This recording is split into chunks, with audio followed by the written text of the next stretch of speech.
the people of the Kulin Nation and pay my respects to their elders, past, present, and emerging, and really to extend that acknowledgement to all different parts of the world and traditional custodians of all the lands that you all are part of, and really extending that acknowledgement to know that our roots are strong and our cultures are diverse, and we should really appreciate it moving forward. And that forms the fabric of our society.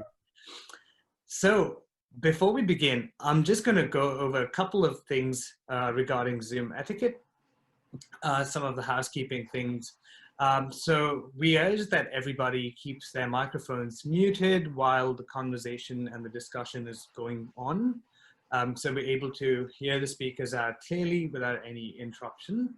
And also, we will be taking audience questions over the Zoom chat function. So please feel free to send out all your questions over the course of the discourse, and we will ensure that we will answer them in our best capacity. And apart from that, the other thing that I normally recommend is using speaker view instead of gallery view. And speaker view is available on the top right-hand corner of your screen. And that ensures that the speakers or whoever is communicating at that time has the most screen real estate, so you get to see them in their full glamour. So with that, let me begin our conversation. So 2015 was a landmark year for the world, and one that had a lot of very pivotal agreements that were agreed upon. And one of the main ones that really defines our generation is the United Nations Sustainable Development Goals.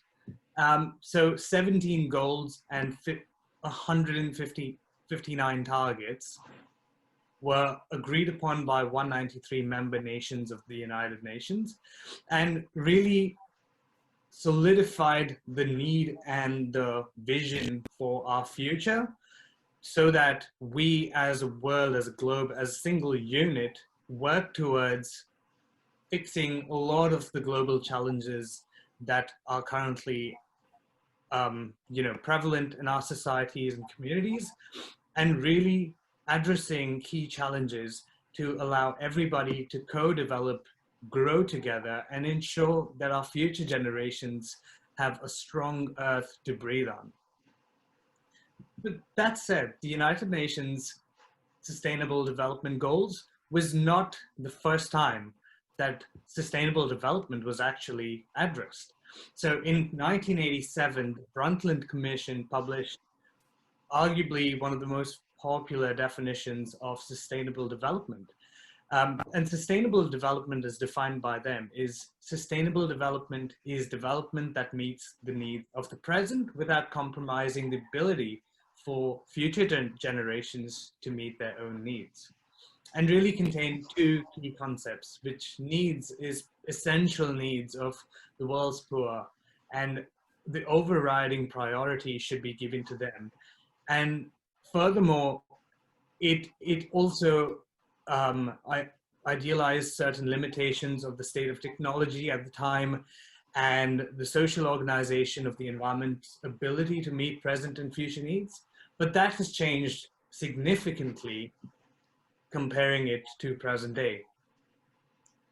So on the other hand, I hope all of you actually have been able to have a view of the film that we shared when you signed up. A really beautiful documentary by Fairtrade. And Fairtrade is in fact a global movement, and their certification provides and ensures that products are produced according to rigorous economic, social, and environmental standards. And they seek to enable economic development through equitable trading partnerships, ensuring consumers that the products that they purchase were grown, harvested, and traded in ways that improve lives, benefit communities, and protect the environment. So it's actually extremely important that we look at the world in a certain lens where we are rewarding the producers of our products in no matter where we live in the world and no matter where that product was produced. And Fairtrade works extensively across the globe to ensure that it's elevating lives and constantly making for a better planet. And the three pillars of fair trade standards are the principles of economic, social, and environmental principles. And Fairtrade is in a unique position to be able to contribute to many different issues at once. Therefore, it very well aligns with the United Nations Sustainable Development Goals, and all the work that they do extensively contributes towards achieving these goals by 2030. And that's what sets us into this particular discussion, making a world a better place.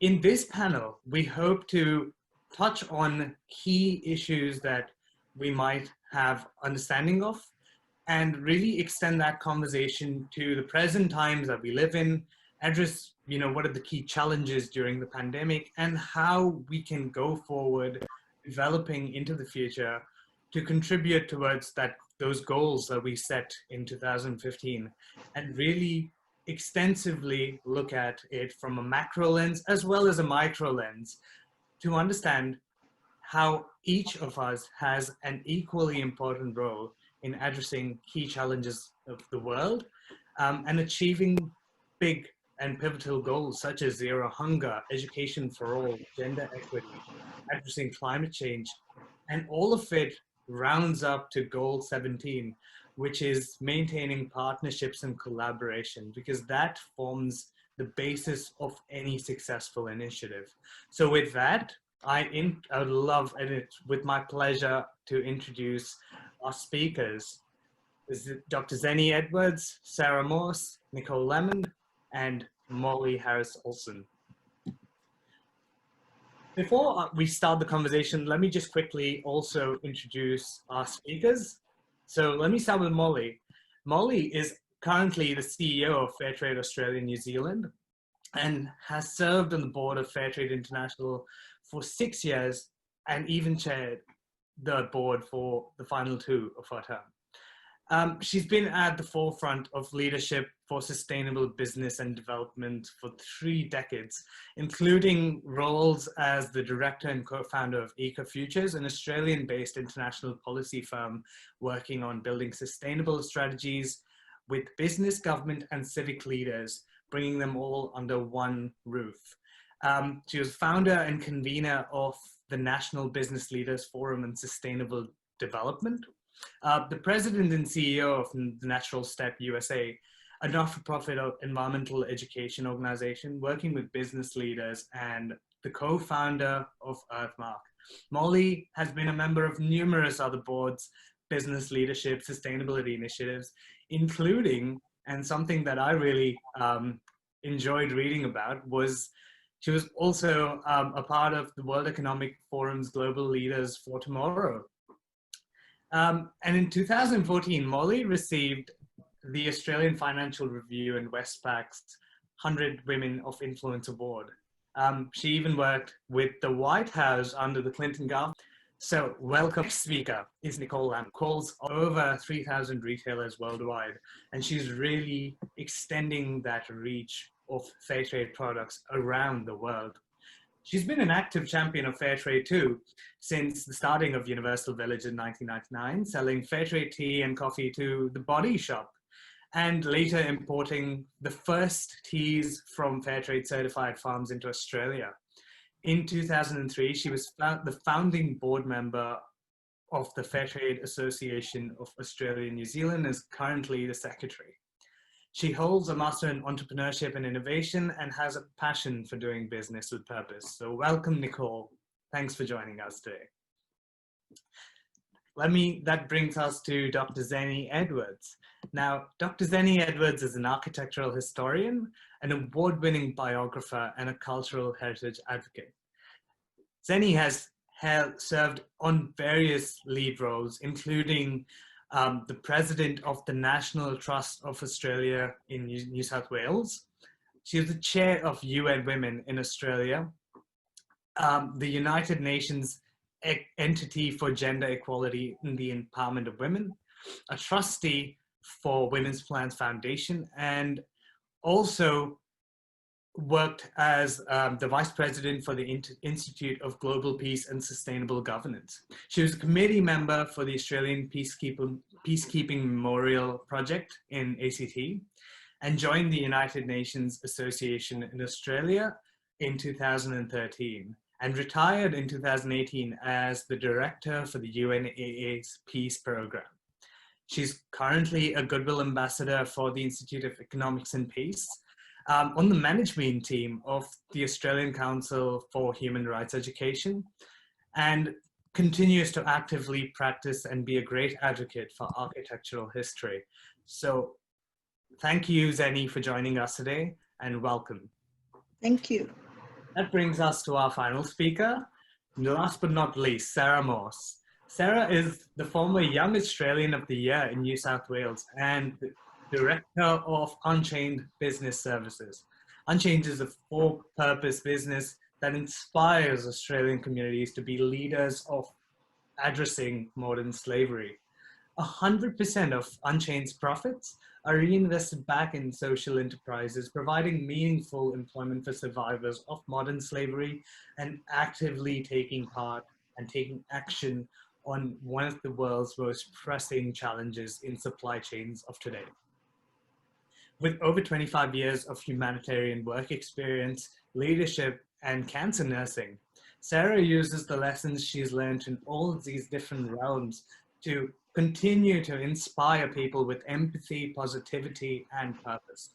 She's extremely passionate about seeing Australian businesses increase trust in demonstrating authentic values and making ethical choices, and continues to advocate for cleaner, more ethical supply chains that really ensure that everybody is equal and equally remunerated for their hard work. So with that, welcome, Sarah. Thank you. Hi. So that brings us to all our speakers. We have an absolutely power-packed panel for all of you, and I'll do my level best in moderating it to my best capacity. With that, I'm going to jump on to the first question, and the first question is right to you, Molly.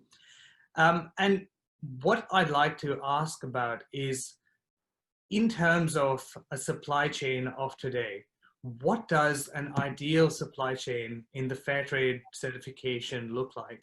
And how does that actively contribute to sustainability in some ways? I think your microphone is muted, sorry. I do have to unmute my audio. I think you're allowed to do that too. I think you can do that from the chair. Hello, everybody. Thank you so much. It's lovely to hear you introduce all of your wonderful panel, and it's a real privilege to be here.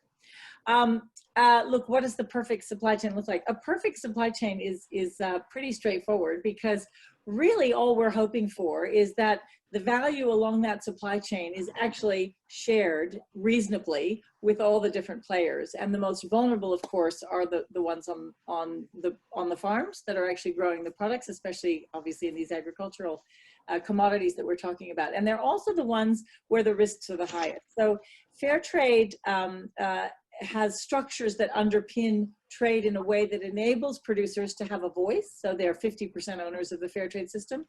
To have a stable price. So the price of coffee and also cocoa they just move, most commodity prices do, but they move all over the place. And even as recently as last year, we had the whole country of Colombia pulling their coffee off the New York Stock Exchange, saying we refuse to allow anyone to buy our coffee at less than minimum price and premium of Fairtrade, because it's not worth it for our farmers to be growing coffee and subsidizing the market globally of coffee. And so it provides the only alternative trading system really in the world that enables the supply chain to be robustly and transparently audited to make sure that everybody's playing fair. And the minimum price and the premium is what protects the farmer, to ensure that they're not subsidizing you know, our cup of coffee every day. They're not subsidizing our chocolate bar, and that they're getting some reasonable value out of it. Now, we haven't achieved yet in the world today anything like sustainable livelihoods for farmers. But we are the only thing that's even close to a structural, globally scalable change to help them have a voice and have access.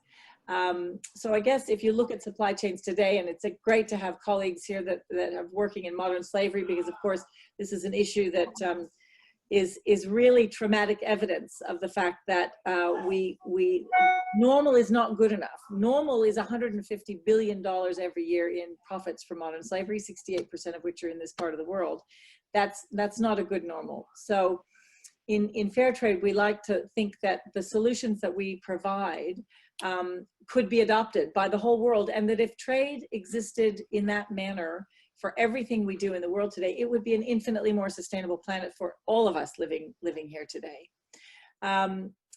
I guess I'd also point out that even of the Fairtrade certified products that are out there in the world today, if everyone was receiving the minimum price and the premium and they were selling their commodities on Fairtrade terms, there'd be an extra $270 million every year going into the hands of just coffee farmers. Just coffee farmers would be earning so much more. So we have structures that are flawed, and Fairtrade's attempt is to create an alternative structure that improves on the fairness of it, the transparency of it, so that farmers can get a fair go. Does that answer your question? Absolutely. So the perfect supply chain, in other words, is farmers are getting paid a decent price, and all of the rest of the pieces of the supply chain are having a fair, reasonable return for their effort, but that we're not spending $4 on a cup of coffee when a farmer is getting, you know, pennies for pounds of beans. 66 cents for a pound of coffee is what the market price was last June. Absolutely. That is such an important part of the equation. And that actually brings me to an interesting perspective on modern slavery. And this question is for you, Sarah.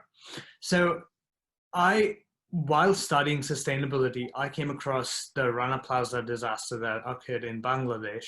And while we were doing a case study on it, I read a little bit about it to understand that the minimum wage was around 1,500 taka for a family in Bangladesh per month. And I equated that to the Australian dollar, and at the time it was around $17.50 approximately, which blew my mind in terms of what the disparity is between different communities around different places in the world.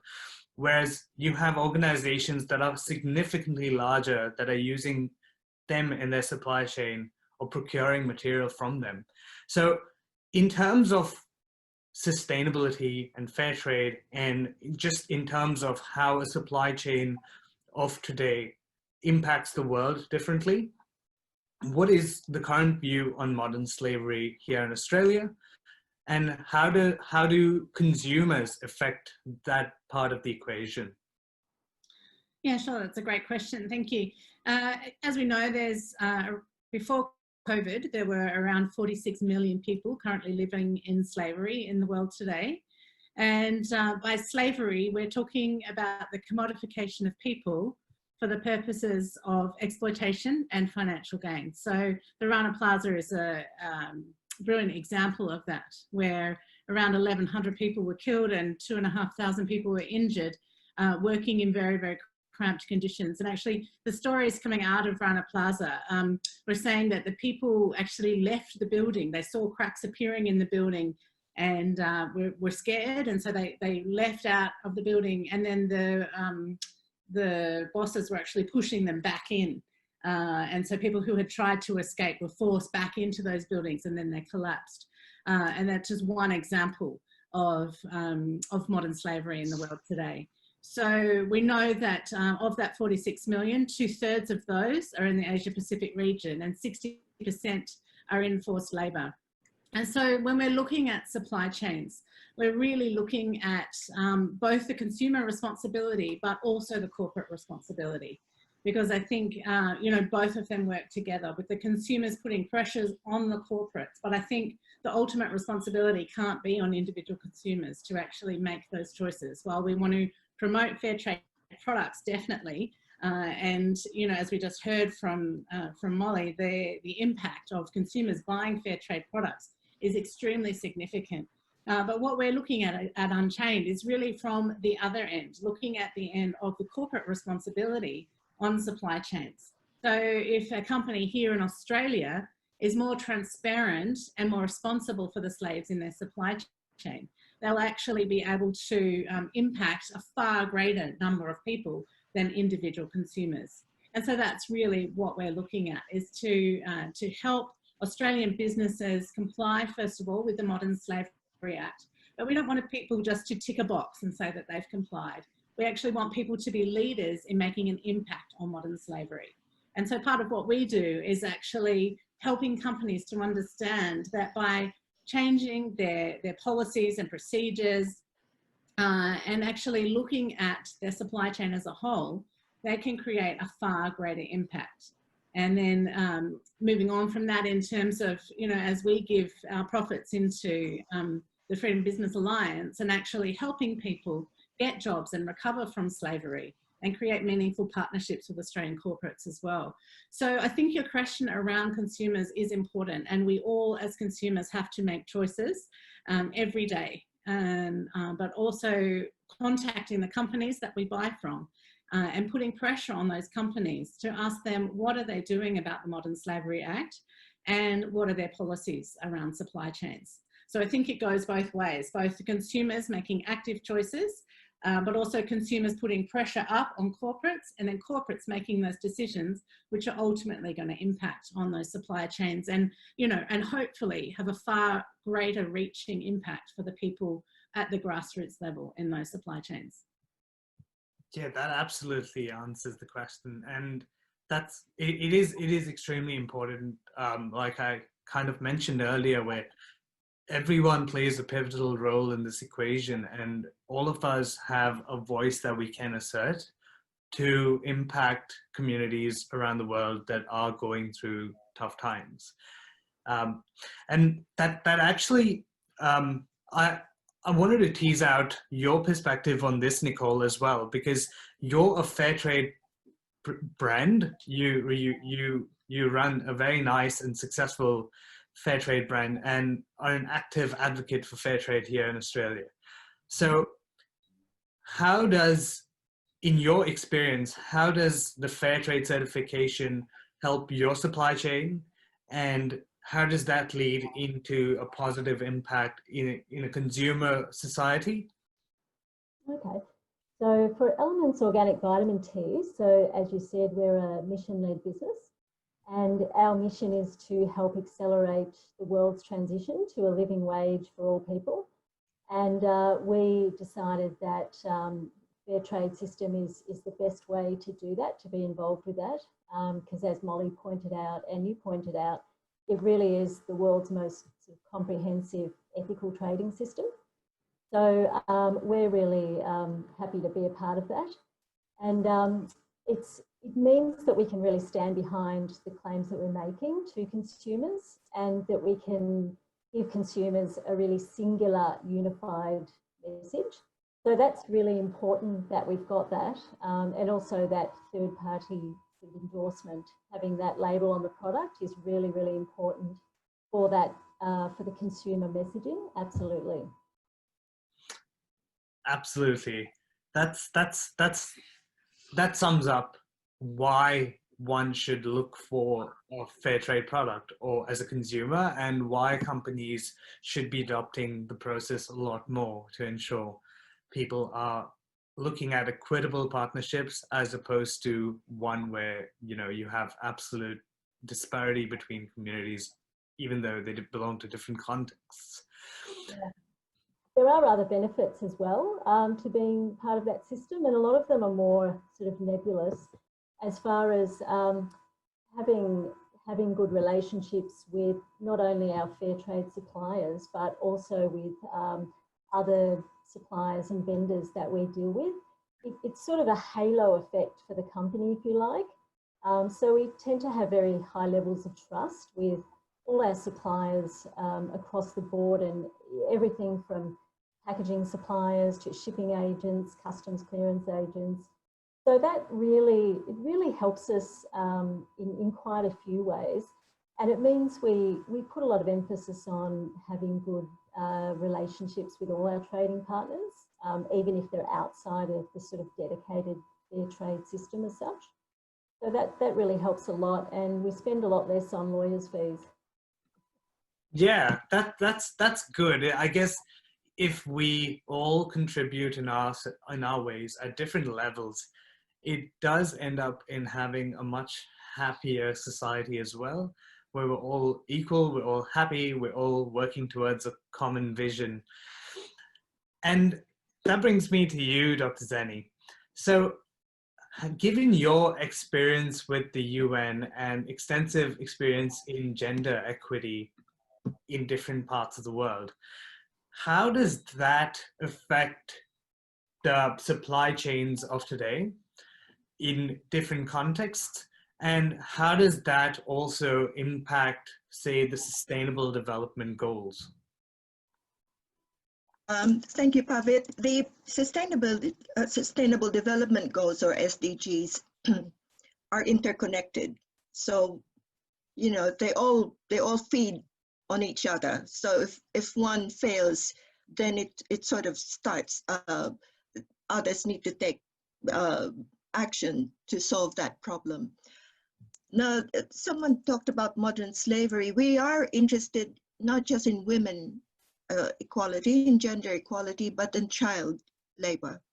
That is a big problem in vulnerable countries, and that is a big part of modern slavery. I just had a dialogue, the Australia-Vietnamese human rights dialogue this morning with the ambassador and the DFAT, and that came out as quite a big problem that people in those countries, in vulnerable countries, are using child labor, and that is a form of modern slavery. We are also interested in finding out the problems that affect fair trade and equity and gender parity and all of that in vulnerable countries, especially in helping farmers, for example, get a greater market access to their goods without the interference of middlemen who profiteer from their products. And we are also interested in sort of researching the fair treatment of the farmers and the laborers, that they get the fair wages and the income that they get from their produce. There is the low pay problem, the abuse, unsafe working environments, and gender parity and exploitation.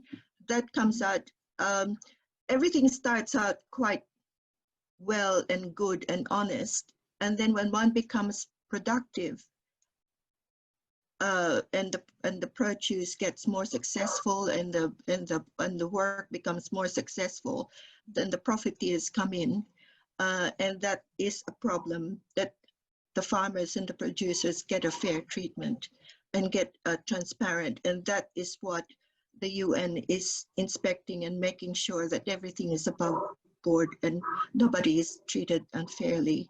It is a very difficult problem because, you know, it is a very big problem, and quite a few of the countries are involved in that. What else are we? We are, the United Nations SDGs are also encouraging more micro businesses, and encouraging other organizations to support micro businesses. There's Opportunity International, and I visited the Philippines with that. It's a self-help program, and the farmers are allowed to borrow money, and then they have to pay it back. It's not a charity thing. So that's what all SDGs are interconnected, but there are quite a few UN organizations, agencies that are helping out, like the International Labour Organization, the UNDP, and the UN SDG Fund. which has been established because of the COVID-19 pandemic. Yes, absolutely. We will definitely touch on how the pandemic has impacted it, but thank you for that answer. That was a very well put together understanding of the SDGs, and that actually does set the tone for another part of the discussion where we do look at SDGs in certain lenses. Sometimes we pick and choose which ones we look at, but we do acknowledge that all of them are interconnected at the same time. And I'd like to touch on one particular, or two SDGs actually, which seem to form the basis of all other SDGs. And one is goal number 1, which is ending poverty, and goal number 2, which is no hunger on the planet. And also remotely into goal number 4, which is education for all. And I particularly think that all these are interconnected because it really affects the remotest of communities that do not have as much access as us sitting in the comfort of our homes, for example. So, in fact, I'll ask you, Sarah, in terms of looking at specific SDGs, so goal number 1, which is no poverty and no hunger, along with education, how does that tend to impact or how does that manifest into positive change going into the future? And how do you think that will help us contribute towards achieving the other goals? Yeah, I mean, I definitely think you're right that that they are sort of 3 of the main crux points, I suppose, of the SDGs. We know that that poverty and lack of education are 2 of the leading causes of people ending up in situations of modern slavery and human trafficking. So, for example, I worked in a safe house for survivors of trafficking into the sex industry in Spain, and most of the women that we were working with came from Nigeria and Romania, both very, very poor countries. Most of the women had also a lack of education. And so, for example, one girl, a 19-year-old Nigerian girl that had no education, she was illiterate, but it was her responsibility to provide for her family in her parents' old age. And so when someone offered her a job in Europe, she thought, well, you know, I'll probably be cleaning hotels or looking after children. And so she took that job without understanding the risks involved, ended up getting trafficked into the sex industry in Spain, and obviously suffering great trauma from that. So, you know, I've seen firsthand the impact that poverty and lack of education have on modern slavery and human trafficking. And so I think that definitely as we address those things, as we seek to provide living wages for farmers, as we seek to end poverty and hunger so that people are more able to do fair work and then actually, you know, learn and go to school as well. I think that definitely will impact on all of the other SDGs.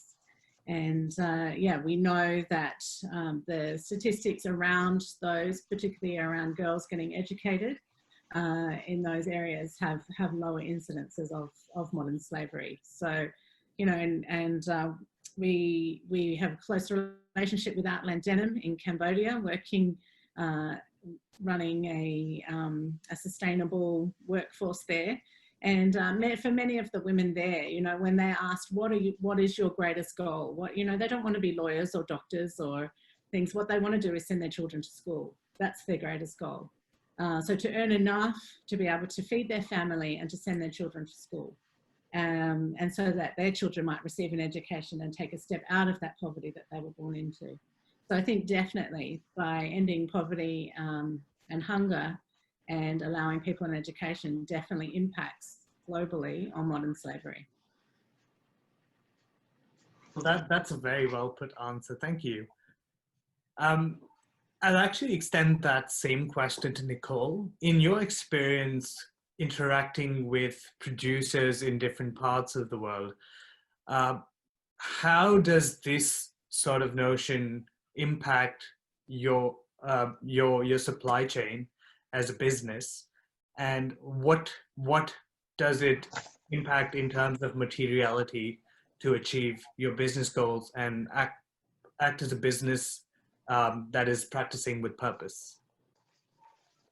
Okay, so as far as how it impacts producers, so we pretty much leave that to Fairtrade, and we trust that Fairtrade is doing its job, and it has its auditors out on the ground inspecting, keeping up standards, and we hopefully hold them accountable to that.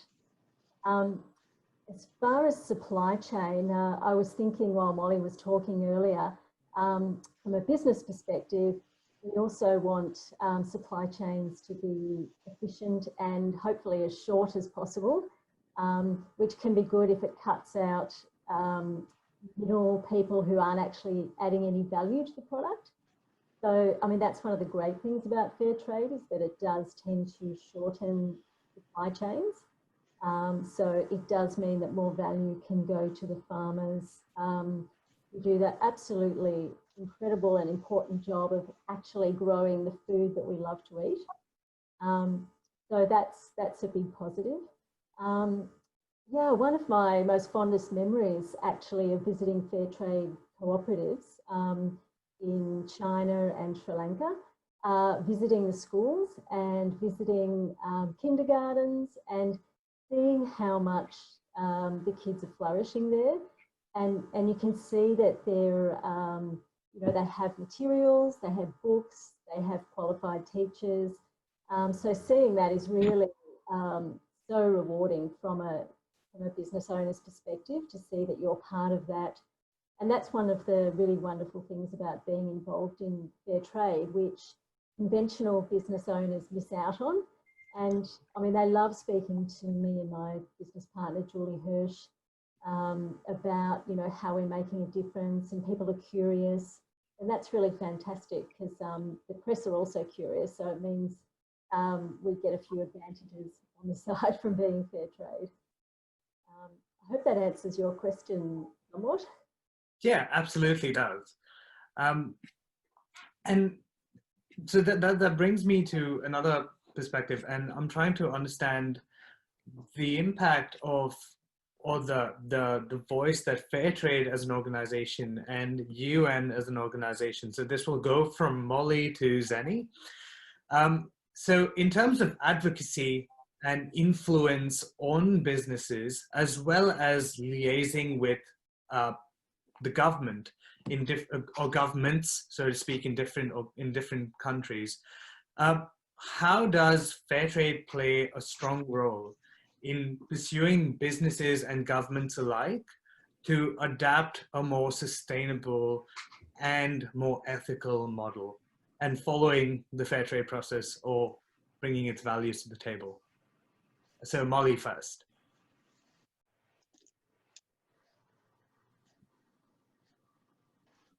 I think I'm unable to unmute you, Molly. Sorry. Unmute my audio, sorry. It is, thank you. It is a good question. And I guess Fairtrade, it's interesting. Just to kind of step back for a moment and say, the Sustainable Development Goals are a phenomenal framework for the world for two reasons. One is it creates a roadmap that's consistent, so all of us can kind of try to hold each other to account, and they're measurable. But if we think of the Millennium Development Goals, which were similarly, you know, clear, and there were much fewer of them, we had some great successes. So we doubled the number of children in schools. We have the number of extreme hunger, you know, cases. We doubled the number of women in parliament, for instance. Those were all fantastic goals. But again, I just want to remind us that, but as soon as something happens, like COVID or some other crisis, we immediately lose that ground. So it's like taking, you know, 3 steps forward, 2 steps back. You know, we actually now are in a situation where we have an even better set of goals, and they're better for a million reasons, mainly because it enables all of us to take responsibility. And instead of rich countries saying, oh, let us help you, little poor countries, let us show you the way, you know, we're actually dealing with overconsumption and obesity and, you know, a bunch of other questions that are also part of the global problem that we have. I mean, if we took the extreme hunger and the obesity and just sort of, you know, shared out the resources, it's amazing how much we could achieve. So there's a structural problem here. And I guess what I would say is that until we solve that structural problem of a failure of vulnerable farmers to have power in their supply chains, and a failure of the pricing system to fairly represent this, and transparency so we can see it and measure it, what happens today, which is what worries Fairtrade, we have developed a robust, trusted, deeply impactful system. But as you can imagine, it costs more than modern slavery. So, you know, and that's where all of the drivers are. So if we think about what is it to run a company, companies like Nicole's are leaders because they're actually investing in these supply chains. We've created a system of trust and transparency that enables them to make the tough decisions, which is, yep, I'm going to do the right thing, not just make a lot of noise and say, yay, aren't we good? We're basking in the glow of being sustainable, but actually doing the right things.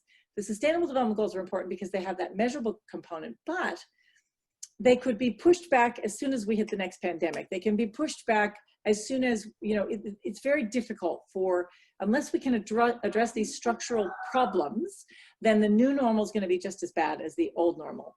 So I guess I would say these goals are vital. And they're helping all of us to have the same conversation and to try to hold each other to account.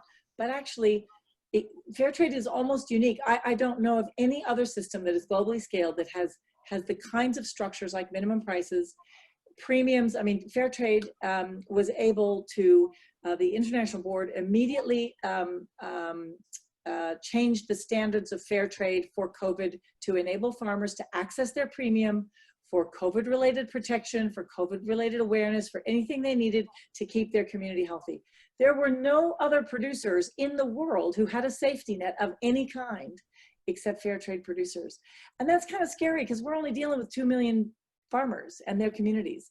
So we are a large globally scaled system, but I just want to emphasize that because I think we need to think of these Sustainable Development Goals as a way of helping everybody understand the problem so that we can actually change the structures, so that the transparency for modern slavery isn't something that just good companies do because they feel like it. It's actually part of what becomes the new normal.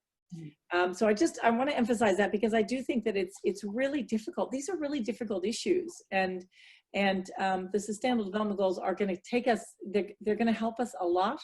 But wow, you know, we've got a big challenge in front of us. And at the moment, you know, I think about 10% of the world's coffee is actually purchased on Fairtrade terms. And that's just not nearly enough. And there's no other system that's providing those structural changes. Yeah. So I don't know if that answers your question. I've been drinking a lot of Fairtrade coffee, so every time I go, one of my favorite coffee stores, in fact, is Fairtrade certified. They're also a B Corporation, which is great. Which one is that? So it's Jasper Coffee Roasters. Yeah, they're fantastic. In Chatston, although I haven't been able to go there with the radius and everything. No. Yeah, absolutely, very critical that it is a systemic issue. It's a structural issue as well, and that actually brings me to you, Zany, which just to understand better from your perspective about how the UN, say, liaises with these producers or the governments in order to keep them accountable. Because while so many member countries of the United Nations have agreed upon these goals and these targets and are working in some form or the other to achieve them, on the ground, in the coalface, we aren't seeing as many changes as we would have hoped for. And of course, there is the pandemic that just struck us out of nowhere. But what is that role in advocacy that UN plays and in liaising with other organizations, such as Fairtrade, in getting, to mobilize communities and governments alike? Yeah, I think that my Zoom is a bit unstable at the moment, Pavit, but I'll try my best. The UN does things from the bottom up. Am I being? Is it okay? Can I be heard? Yeah, absolutely. Okay, from the bottom up to empower the farmers. First of all, we need to look after their health. So to make sure that they are well and contented, and their children are fed, and they have disability insurance, and they're taken care of, and they're not marginalized and abused. So first of all, if you have a happy and healthy farmer, then that follows from there. And also the value of education. I think farmers need to learn more about bit in a way, to find out how their business works, if they're going to have a business, and how they should be treated, and what process will get them a fair go from the producers and from the market. It's all very difficult. It is a big problem, mainly because there's so many agencies and so many farmers, and there's not enough workers and experts to help. So what we are trying to do, train people in those areas, those people that are living in those areas, to train other farmers to sort of go and do it. It's a self-help program that sort of just goes around in a cycle. It's like a cooperative. So you teach people to do things, and then they help each other to do that. So education is the most important. And I think we went to Siem Reap in Cambodia, where there is an outfit, and the children there are fed breakfast before they learn, because malnutrition is a big problem. So we are more concerned with health and the well-being of the farmers before they can become productive and financially literate. So does that make sense to you? Sort of, we do that because that's the basis of success in a way. Yeah, absolutely. And then the pandemic hit us out of nowhere, took us by surprise. And all these things that we thought of and envisioned, and we said, hey, it's 2020, we can pull up our socks and start working on these goals, go in full swing. And just as soon as the new decade hit, the pandemic came with a surprise. So that has evidently impacted everyone's lives in one way or another. For some of us, it's working from home. For some of us, it's no work at all. And for producers around the world, for people in vulnerable communities in countries such as Brazil and India that are seeing skyrocketing number of cases, with a lack of government-aided health care. That's one of the biggest issues that I've been reading about recently. So, Sarah, what impact has the pandemic had on these goals, on sustainability, on modern slavery, and what is your take on it at the moment, and how can we move past? Yeah, I mean, unfortunately, as Molly said, a lot of the good work that has been done over the last decade, unfortunately now is being undone by COVID. So in terms of supply chain, I mean, early on we saw disruption of supply chains, and probably here in Australia, it was the first time a lot of people had really thought about supply chains when they couldn't get toilet paper, when they went to Kmart and the shelves were empty in the kitchen section. They're like, what do you mean I can't buy what I need when I need it? And so I think that was a really clear example of how we are all interconnected, and we're all being impacted, by COVID. But obviously the people at the other end of the supply chains are the ones that suffer the most. And so, early on we saw in Bangladesh, overnight, around 1,100 factories in Bangladesh were closed. And, thousands and thousands of workers were just laid off. There's a story of that I read of one lady that was literally just at her sewing machine, working away, and she was just tapped on the shoulder and told, don't come back tomorrow, you don't have a job anymore. And she's like, well, I've got 2 kids at home, I'm the only income earner for our family, what do I do now? And so those kind of stories, unfortunately, being repeated over and over again around the world. We're seeing the lowering of standards as well, and sort of the supply chain transparency suddenly becoming a lot more murky as, many checks and balances, which are usually there, have been waived because of the global disruption. People are working from home, so they don't necessarily have that visibility. We're seeing those who are vulnerable becoming more so. Obviously increased threat of disease in densely populated areas. I know it's a hassle for us here in Australia to wear masks and to isolate and to wash our hands. But those are all actually privileges, that we have masks, that we have enough housing, that we are able to isolate, that we have running water, that we are able to wash our hands.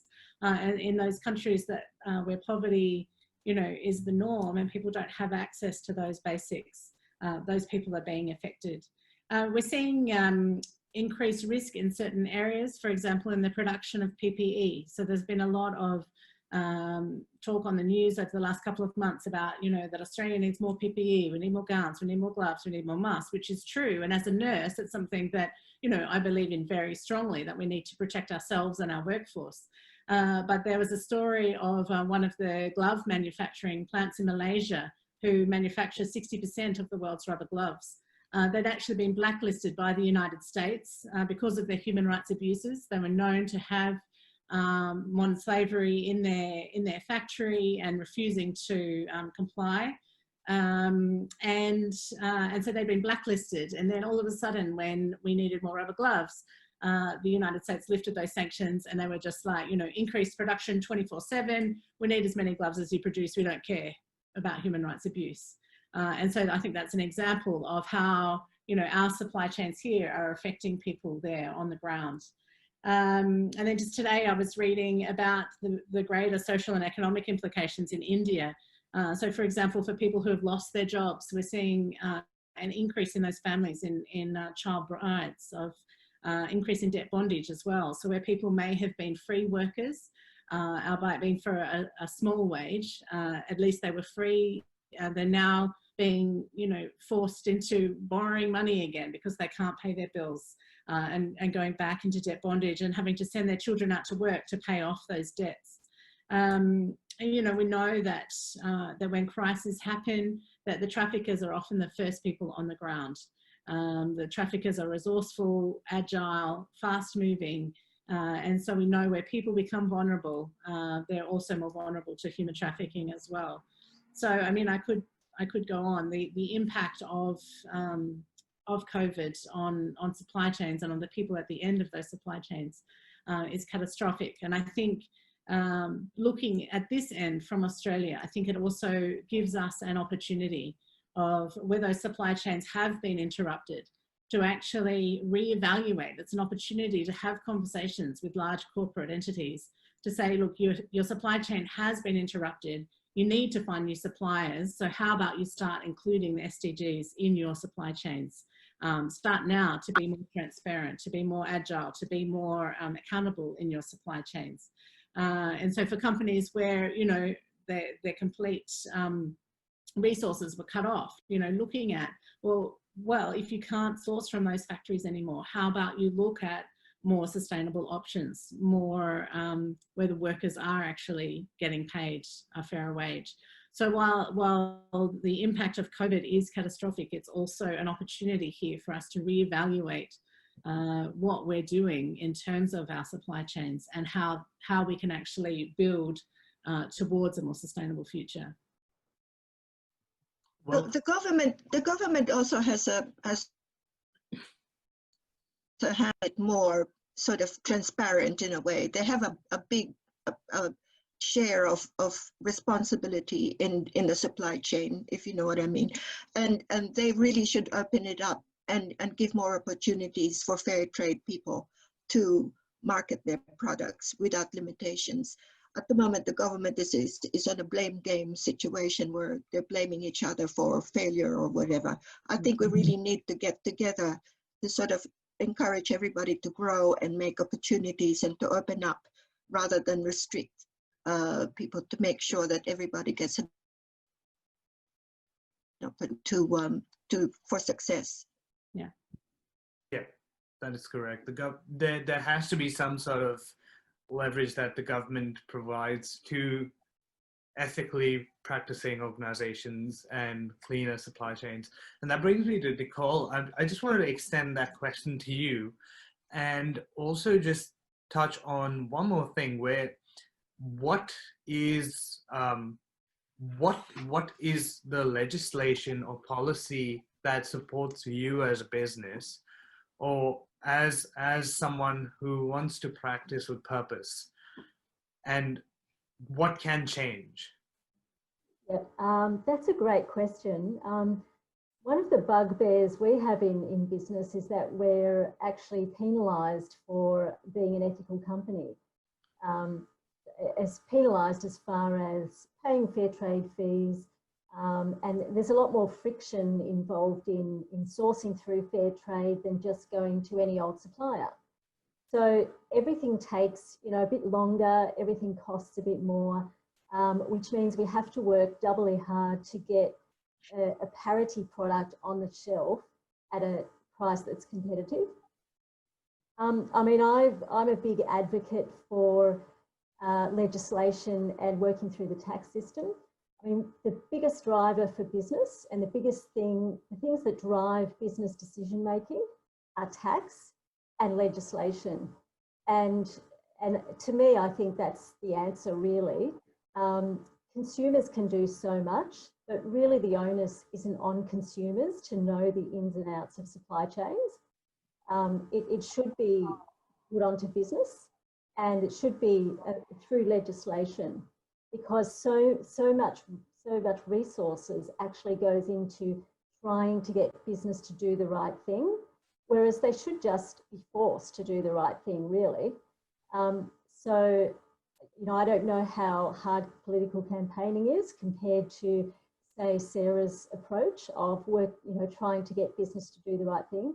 But that, business decisions are predominantly driven, as I said, by, profit legislation and tax.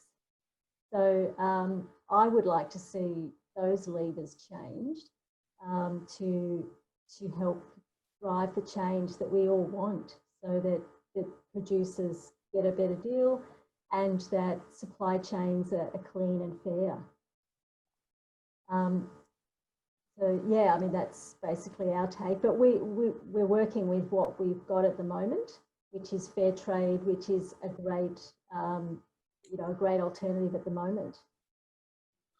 Yeah, absolutely. It's really challenging that classic Milton Friedman's definition of the purpose of business again. But I think in terms of policy, we haven't moved very far from that. And really getting back and rethinking that notion, trying to figure out how to incentivize that the uptake of fair processes and ethical supply chains. And so that's an interesting point, actually. Give me 1 second. Yeah, so I just wanted to ask of the speakers just a couple of the social and economic implications of the pandemic. So I know Sarah already touched on quite extensively on how it's manifesting in different countries. Nicole, do you have anything to share about how, in your personal experience, there have been changes and disruptions? Yeah, there's definitely been a lot of disruption being a product-based business. So, I mean, our priority during COVID was obviously to make sure staff are safe and to keep our product moving through the supply chain and hopefully getting it to the right place at the right time has been definitely really challenging through COVID. Things such as ports being closed, factories operating at half capacity, that's really affected us. One of the great things about being fair trade is that we have really close relationships with all our supply partners and our manufacturing partners. So, you know, we've managed as best we can, and that's been sort of really good. We've been able to get through for that. And we have had stories come through from farmers as far as our smallholder farmers, as well as plantations. For example, one of the plantations in Darjeeling lost their first flush because they couldn't get the workers they needed to do that. So they've lost a lot of income there. On a positive note, the smallholder farmers that are mainly family-based farms, they've been fine because they're not reliant on outside labour, so they've been able to continue on okay and harvest and get their crops to the manufacturers okay. So yes, stories like that. Business is just a series of problems to solve from our perspective, and we just try and get on and solve them all as best we can and keep everything flowing, to be honest. Absolutely. Molly or Zeny, do you want to talk a little more about how the pandemic is affecting different parts of the world? Or perhaps, actually, just to draw that back a little bit, how about just understanding how we can move past that problem? So say going forward, you know, being able to channel the billions of dollars in stimulus that we're seeing from the government in support of businesses, and just trying to challenge those voices that are saying, hey, sustainability is not important right now, or, you know, ethical supply chains are not important right now because we need to figure out how we can pay rent. And I wanted to just challenge that notion that's floating around and see where your thoughts are on that. So Molly first. Mute.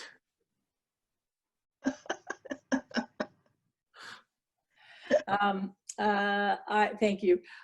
Look, this is a huge issue. I mean, you know, we're going to see millions of people die, and already in the U.S. there's nearly 200,000 that have died.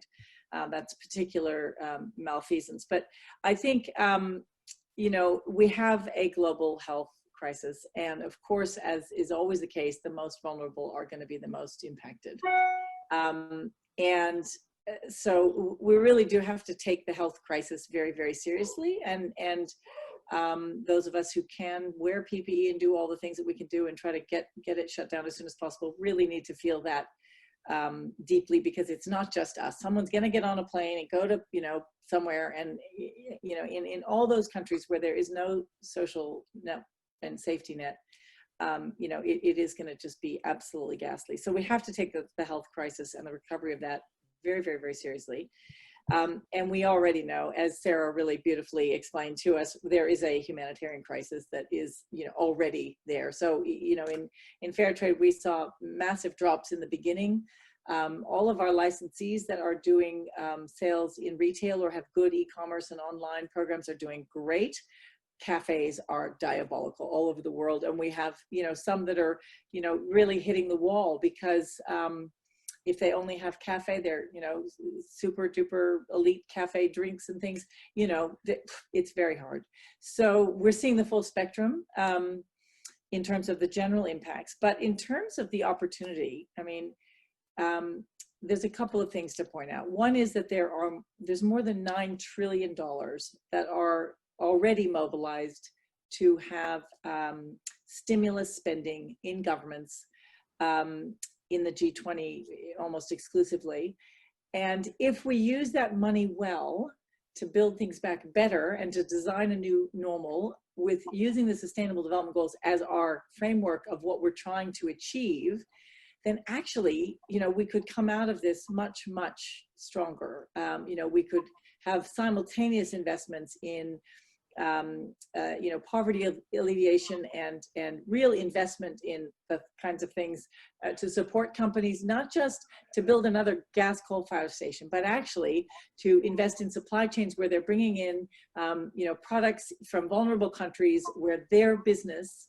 And I have to share that the team during Fairtrade Fortnight just had the most beautiful approach to this, supporting local businesses in Fairtrade who are helping the world.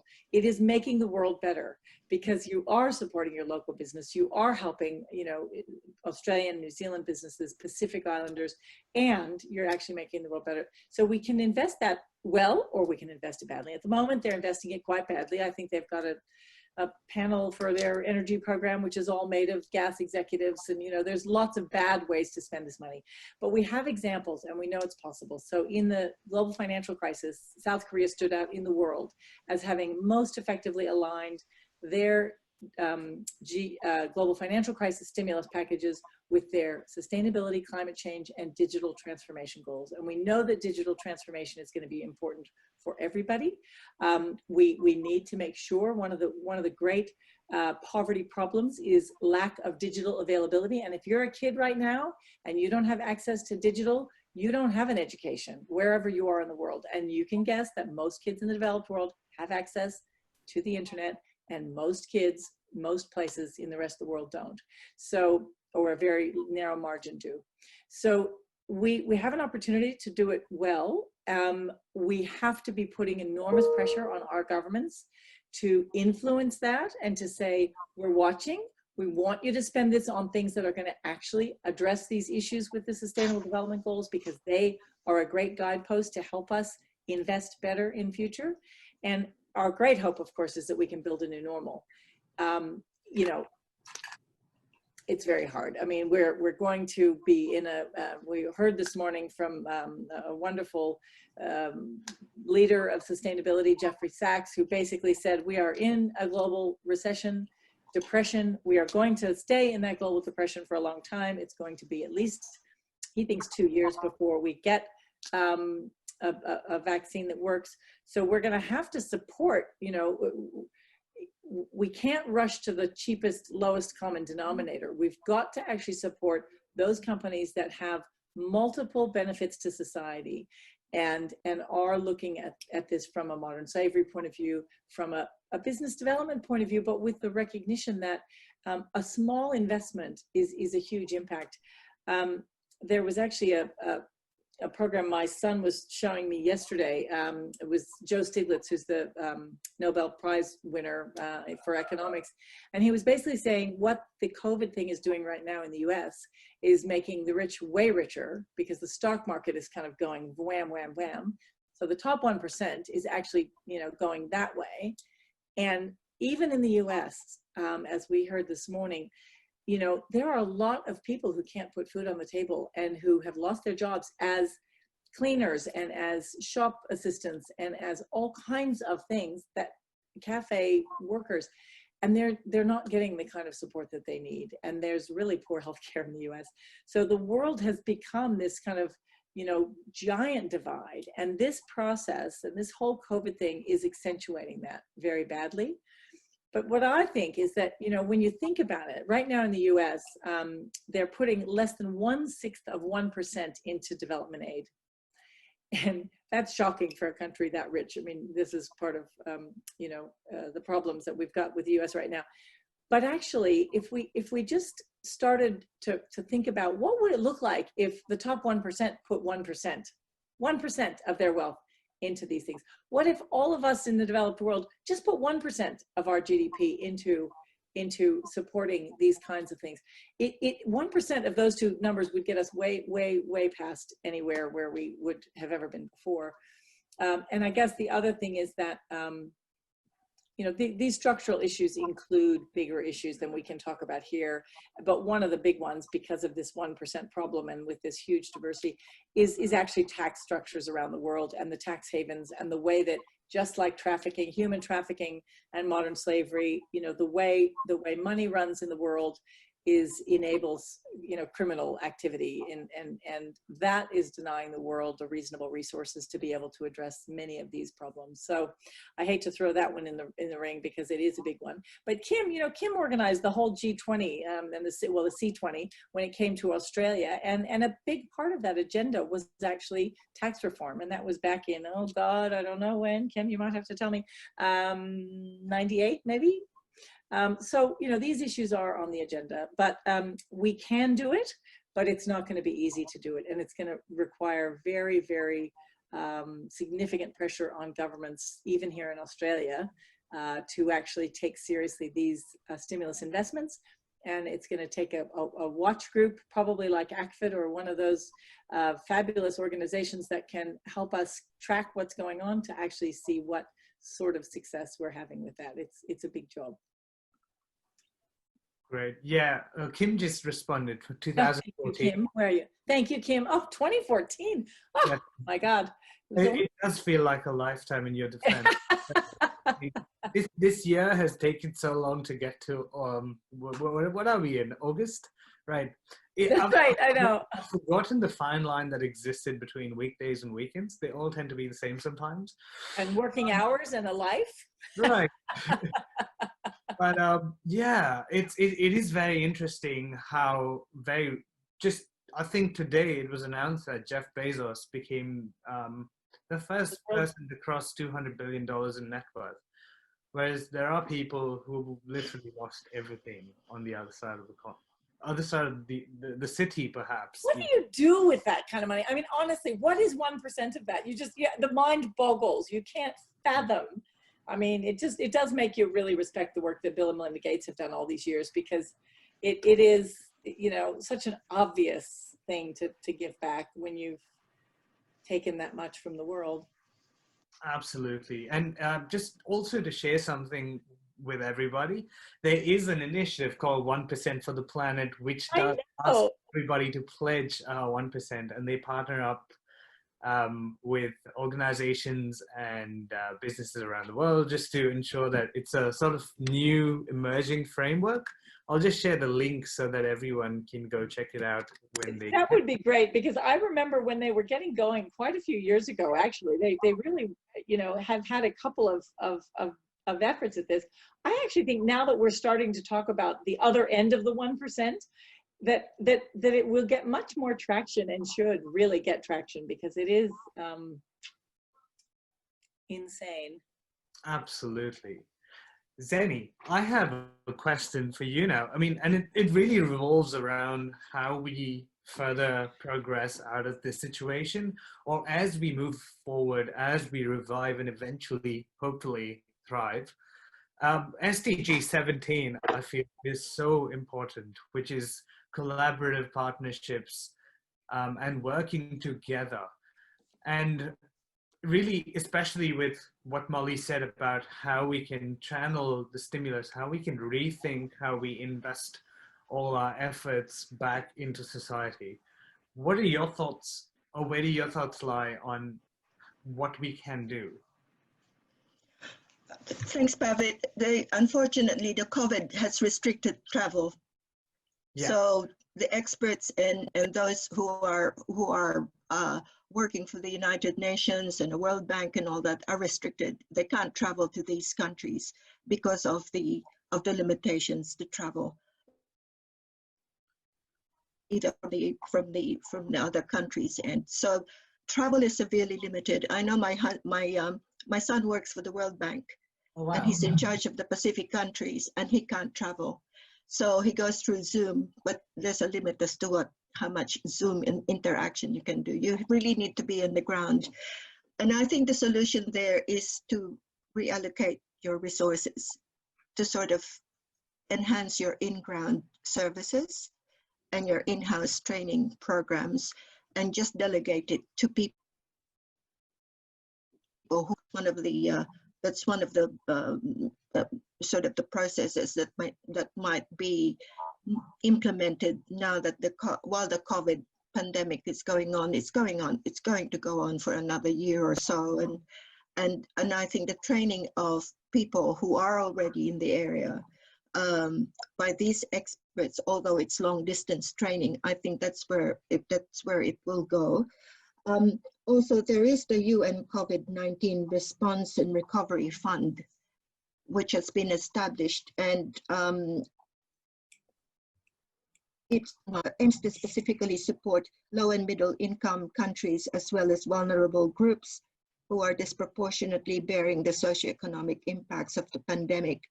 So this is being led by the UN Deputy Secretary General Amina Mohammed, and she's working with other women leaders to sort of implement this and activate this program. So it's worthwhile having a look at that. I also need to stress the importance of looking after the mental health of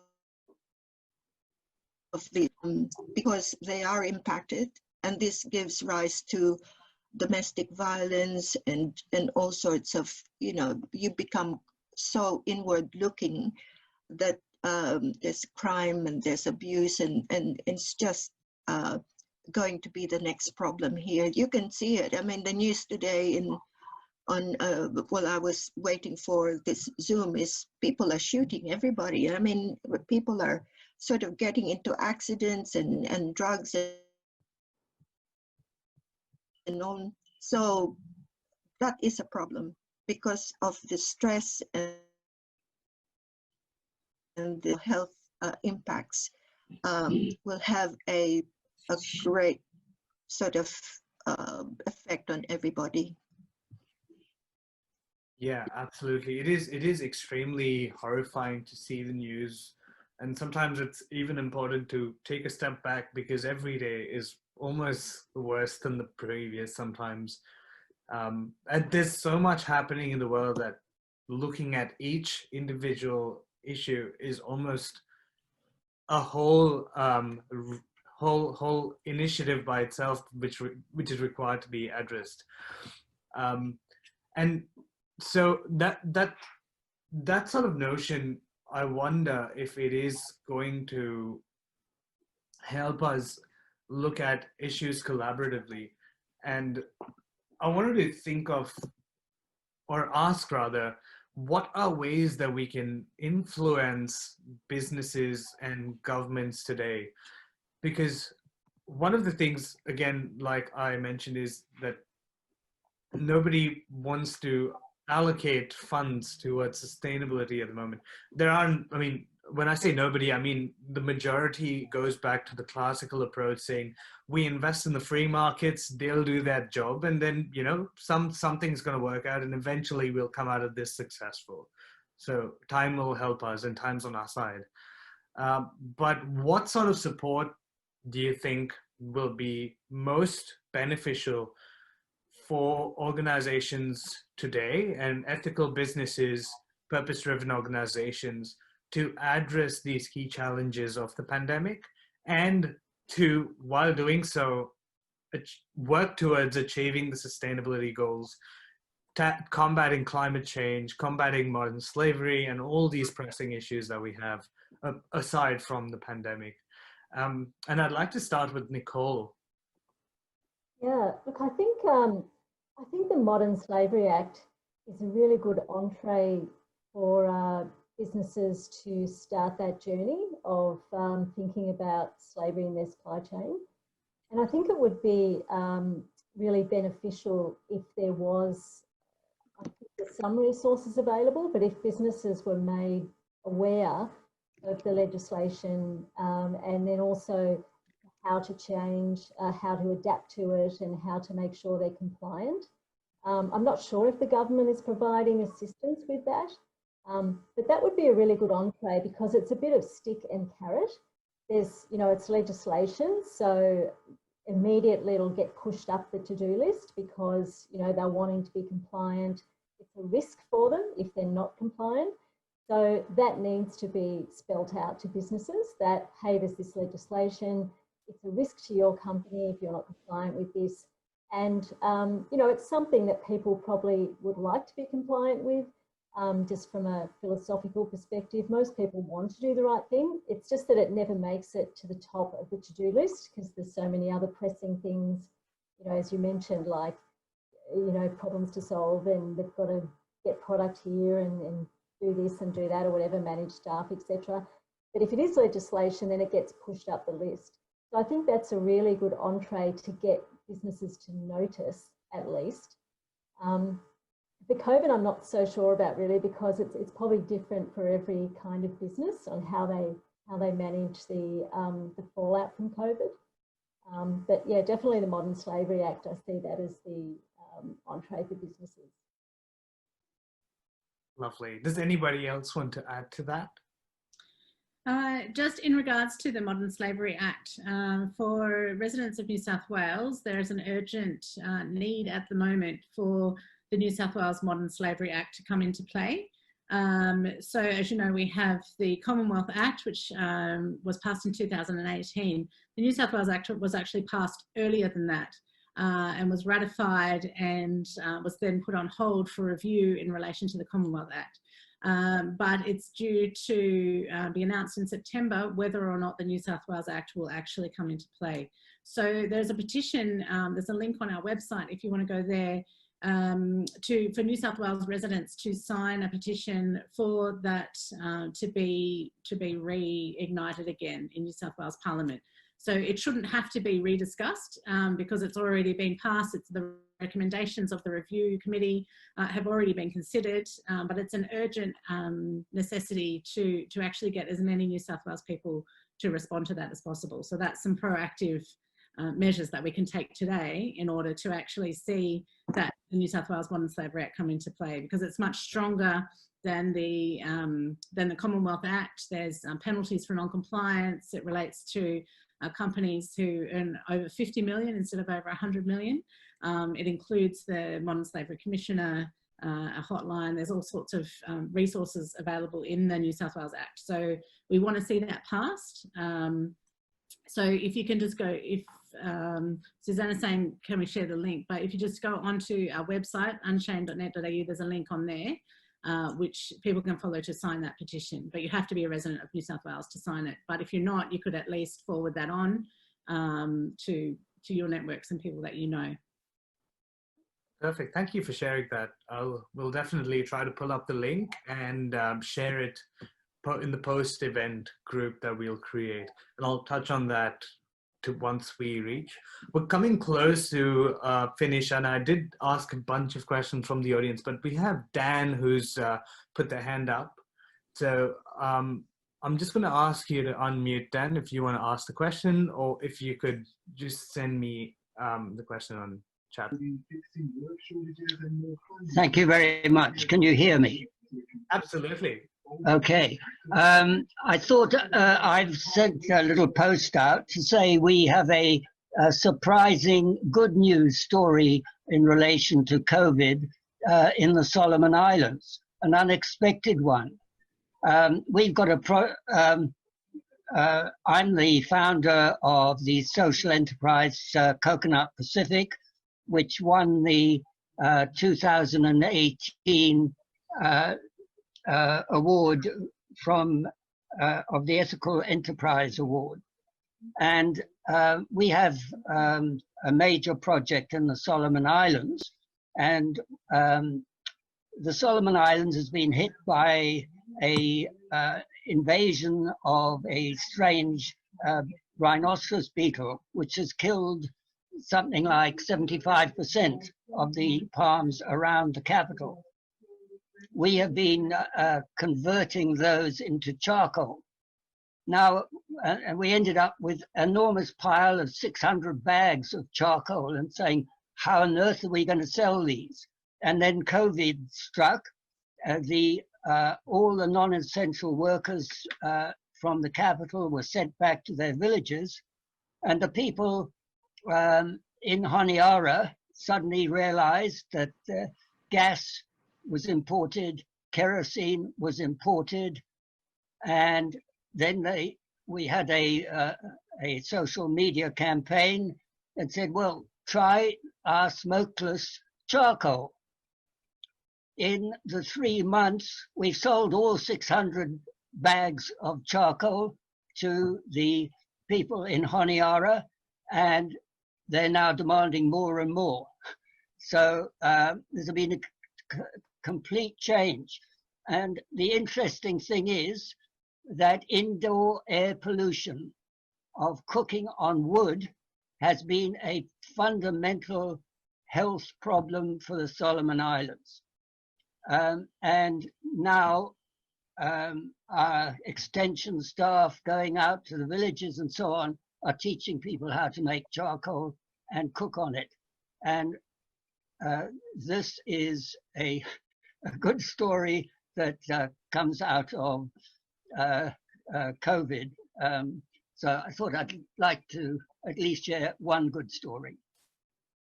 Thank you so much, Dan. It is so bleak when we talk about all these pressing problems, although these are extremely confronting conversations, they must be had.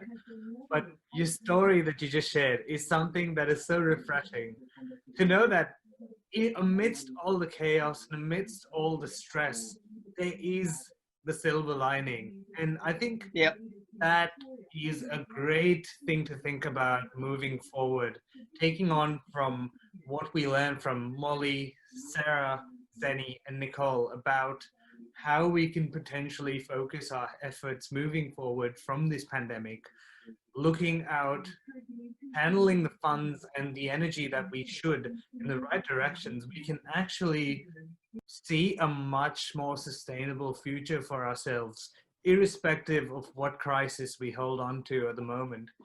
And I think the last thing is, I believe resilience is something that is often overlooked. And one of the key elements of the Sustainable Development Goals is building resilient communities. And effectively, if we marry all these ideas together and put it all together on paper and actually see it in effect, I think we will build more resilient communities that are stronger when such uncertainties strike. So yeah, that's a very crucial point as well that I wanted to share. But yes, we're just about at 7 p.m. So does anybody have any final comments before we come towards close? Anything they'd like to share? Any of our speakers? Just on a good news story as well. I think, you know, often we can sort of look at large corporates in Australia and think, oh, you bad corporates, you've got slaves in your supply chain. And our approach is very much a positive engagement with the issue. And so one of the things that we do is to talk to corporates about the urgent need, which is why we give our profits to, you know, sustainable businesses and things. And so we had one company that we ran a workshop in and looking at their supply chains, and they, you know, were horrified to learn about how many gaps they actually had in their processes and systems. And so they went ahead and ran a fundraiser for a sustainable business in India that we highlighted. You know, everybody made cakes and they sold cakes online and had a really innovative fundraiser and sent the funds directly. So while they're still looking at their supply chains and, you know, working out how they can make a bigger systemic difference, they, you know, recognize the urgent need to send funds into a sustainable context. And so I think, you know, as we continue to move forward, we need to keep that in mind to inspire people to take immediate action as well. And I'm encouraged, to be honest, by the number of businesses who want to take action, who are voluntarily complying with the Modern Slavery Act. And, you know, I think as we continue to positively engage with those companies, more and more companies will come on board. So I feel like it's not all doom and gloom. There's actually, you know, positive stories in there as well of corporates actually wanting to engage and make a difference where they can. Absolutely. Positivity actually is quite, I'm forgetting, oh gosh, it's my word of the day that I'm not getting in my mouth. Positivity is contagious. It really is contagious. And it beats fear. Absolutely. And to end this conversation, does anybody have, or I would throw this question to the open table for speakers. What would be the final comments you'd like to share with the world, with businesses of tomorrow and today, and with people, just to inspire them from your experience and your great rivers of knowledge, if I could say the least. How can they, moving forward, contribute towards a fair trade, ethical, sustainable process and contribute to the goals of tomorrow? Certainly very rewarding being part of the solution.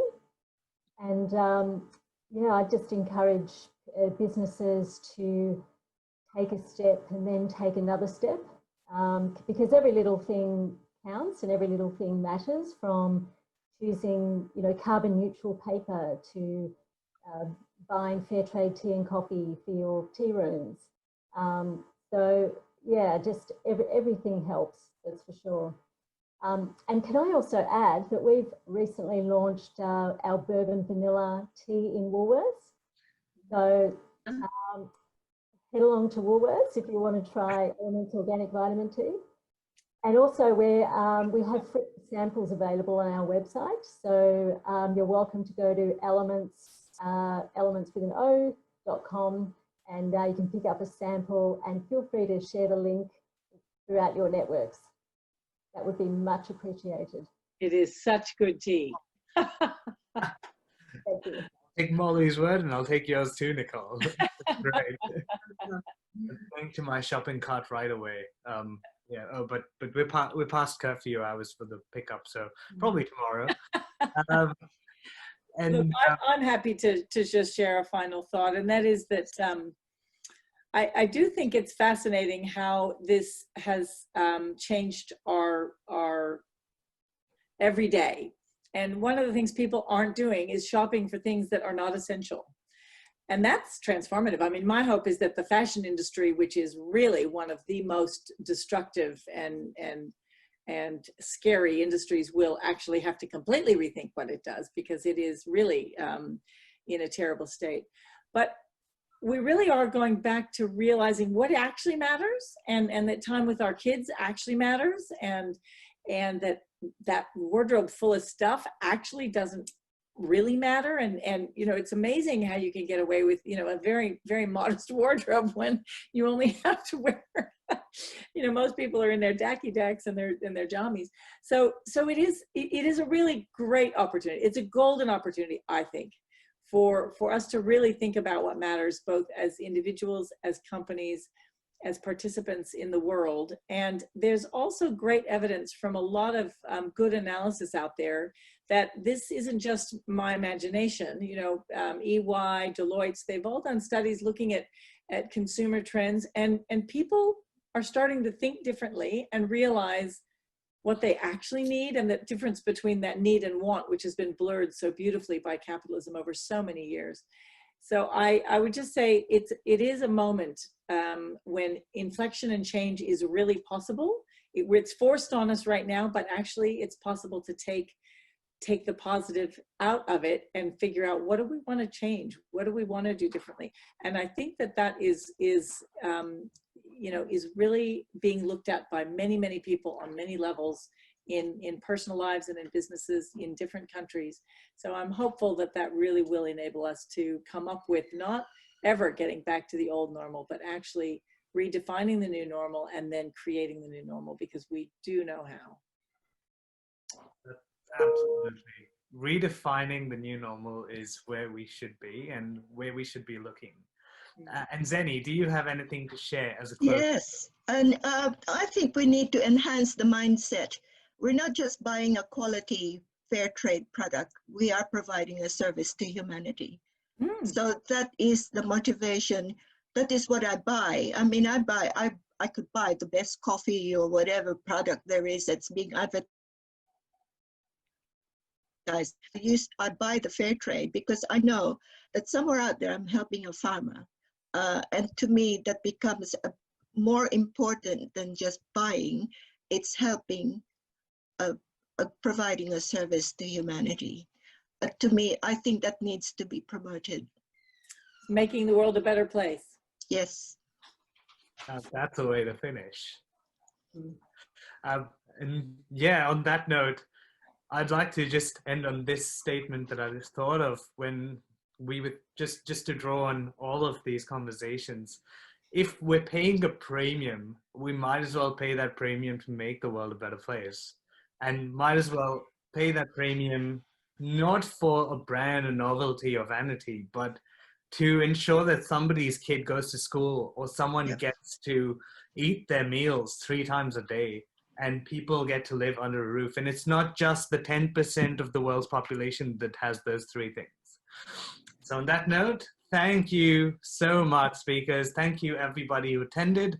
And we look forward to being able to share this with our networks. And we will be creating a Slack group and sending an invite to everybody. So we encourage the discussion to carry on further. For those who weren't able to make it to the event, we'll be sharing this conversation with them and adding them to the Slack group. So as soon as they get there, I'm sure there's going to be questions storming right through the door. So up until then, thank you so much and have a great evening. Thank you.